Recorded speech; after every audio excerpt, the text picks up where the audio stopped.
At the end of 2019, we decided to make roots for a while and to stay put in Wales for the first time in nearly 4 or 5 years.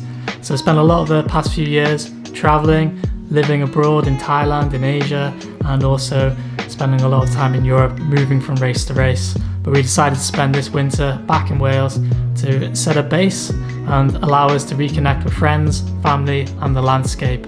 And it was definitely enjoyable to be back in the Brecon Beacons over this winter. A lot of this footage is over several months of training in the Brecon Beacons, a few of those runs, and just some amazing moments in the landscape. Some great tiring runs, some good work on the legs, but I wanted to share some of that with you today, and I hope you enjoy this video. 36k, 1800 meters on the Chorus, great run in the mountains, really enjoyed that. Needed it, just took it easy and just enjoyed the day. Had some good flow on the Taff Trail. It's a good mix of the mountain tops and then the Taff Trail as well, so good training week. I think it's my longest in a while. Yeah, it's a really good flow and real good fun out there. Been taking it pretty easy recently because I've had a few issues with the right ankle after twisting it at my recent race, but it all feels like it's strengthening up now, so that's always good. But yeah, stunning up there today when the clouds would just roll in and then roll away on the tops. It's gonna get better, so time to get ready, head home. And another long one today. Really nice, peaceful. A bit chilly up on the tops, but that's how it is in the winter. Exploring some new routes today. Just kind of making it up as I go along, but heading up some valleys and a few paths I haven't before, some really good spots, lots of stairs and some of these steep sections, which is great. Be good training for Transgrancanaria at the beginning of March, which is my next major ultra, so I'm loving it.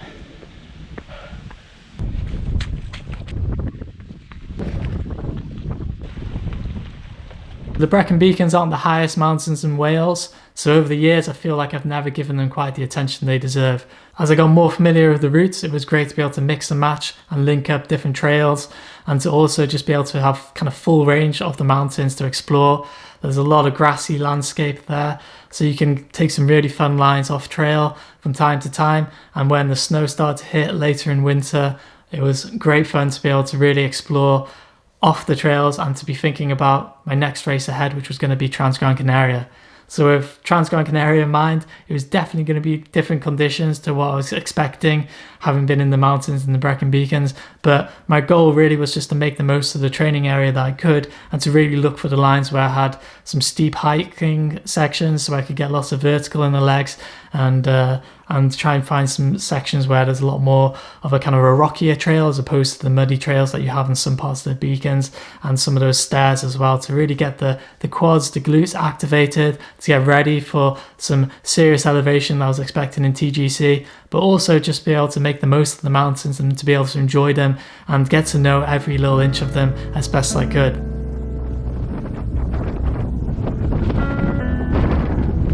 Morning guys, the Beacons this morning for a long one.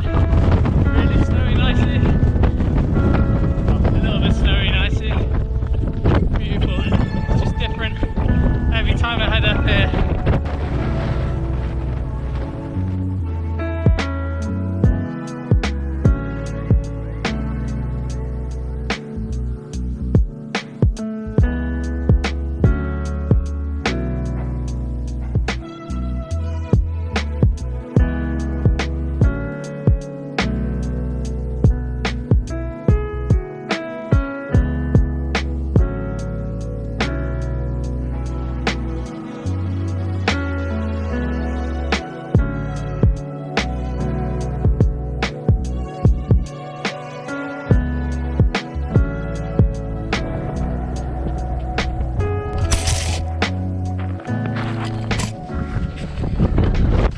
Following some fox footprints today.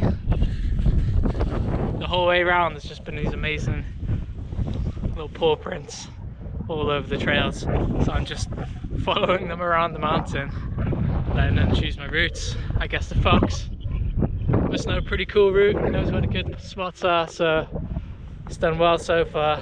I'm to take it real slow. I was hoping to go a bit steadier, but I'm just enjoying the time on feet. sliding around in the snow and the ice.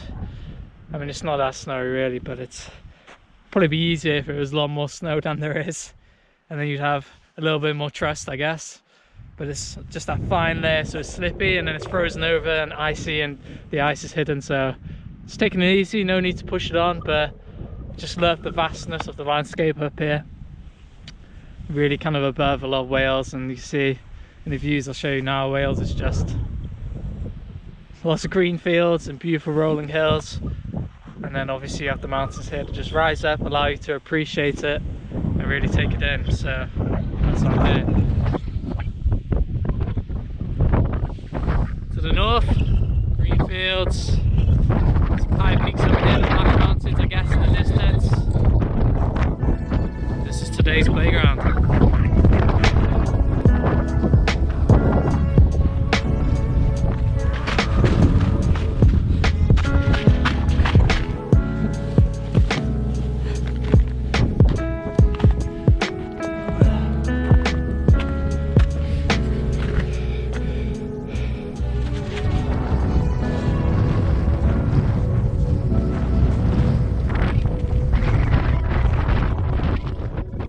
The biggest challenge was always going to be the cold. Having spent the last 5 years over winters outside of the UK, most of those years in Thailand, where winter in Chiang Mai, where I was living and staying at the time, was probably at the coldest 10 degrees Celsius. Being in the wind chill and the frozen landscape of the beacons in the middle of the winter was going to be a really big challenge, and something that I was really looking forward to. With races like UTMB and other big serious kind of alpine mountain races that I've got lined up and excited to do into the future, and I've competed in before, but the kind of races where the weather could change at any moment, even if it's the summer, I really wanted to be more prepared, more rounded as an athlete, as a mountain ultra trail runner, and be ready for those kind of cold, icy conditions, and be a lot more adapted to the cold than I was at the time. As I said, I'd been out of winter conditions, real winter conditions, for a good few years, so I was really, really susceptible to the cold. But something amazing happened after kind of a month of the kind of coldest that it got. I just felt like my body just really adapted all of a sudden. Even though the temperatures were getting colder at that point, I was able to kind of feel my hands again, which was amazing, even with thick gloves on that I'd been wearing the whole way through the winter. I'd been having problems with my hands. My feet were used to those kind of colder temperatures, so they'd get cold, they'd get wet, but they'd warm up again throughout the run. So it definitely was a good sign to me that my body was starting to adapt to that cold, and I was really enjoying just being out in those elements. This winter's been just everything thrown at me. Wind, hail, rain, snow, ice, but today the mountains are solid frozen.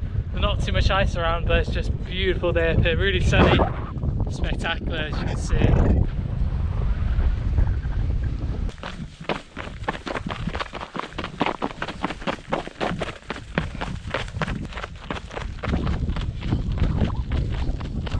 Stunning up here today. Even got shorts on. There was a point where I thought that winter was over.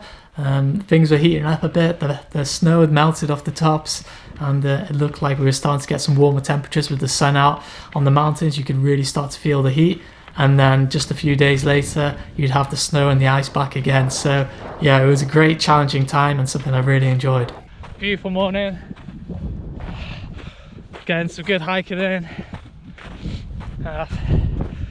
all good long day on the legs, preparation for TGC.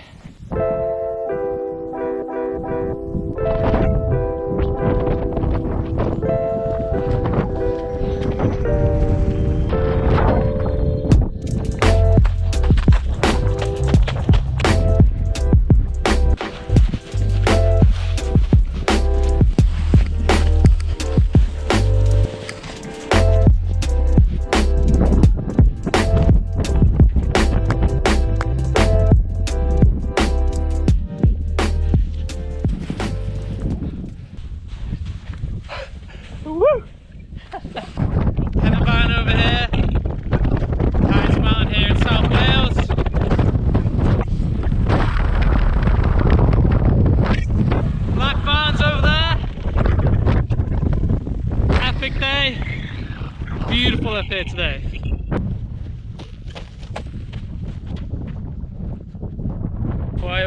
do here is just try to experience the mountains from every angle, mix up the routes, just see things from a different perspective. Makes all the difference. It's just like a totally new landscape. So after a winter of training in the Beacons, it felt amazing to get to know this landscape a lot more. That's, as I said, so close to Cardiff where I'm living at the moment, and to be able to explore that and get to know these routes and to be able to manipulate and play with them to get the kind of vertical, the distance that I'd be looking for into my races. So I was definitely very excited for the racing year ahead, to be able to know that, you know, how would the body respond on those, you know, those European trails when I'm racing against the opponents that I've raced the previous few years, when I spent a lot more time training on the trails that I'm actually going to be racing in, and how would I be able to perform in somewhere like Gran Canaria, where, well, it's an island I'd never been to before, but where the trails are very different to the Brecon Beacons. So coming into Transgrancanaria, I was definitely feeling excited. I felt really good about the training that I managed to get in the Brecon Beacons. You know, I'd had all sorts of great routes, good runs, strong moments, and challenging weather, which is exactly what I wanted for the winter. I didn't want it to be easy. You know, we all can run well, we can all run at our best, I'm sure, you know, when it's dry, when it's sunny, and when the trails are in great conditions. When it's the winter, you don't always have that. And I felt good, and I felt confident that, you know, I'd been out there on those tough days and I got the most out of myself and got the training in that I was looking to get in those conditions, into my first ultra of the year, and the race I was really looking forward to. It was going to be my first long ultra since UTMB, so I was really excited about that, and excited for just finding out how the body would react and how it would feel after a winter of training in Wales. The first time training in Wales for a serious ultra that I've ever done. So yeah, it was an exciting time, and I was definitely looking forward to Transgrancanaria. And if you guys want to see that, how that went, and you don't know already, stick around, because that video will be out sometime in the near future. But yeah, if you guys follow along on Instagram or Facebook, you would have seen already. So if you don't follow in those areas, then please follow along there.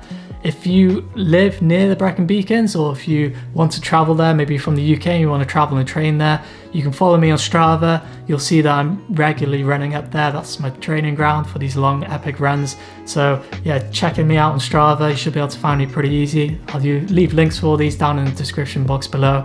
And I guess question from the video is, how do you guys adapt to the winter and training in the winter? Any tips or tricks that you have for that?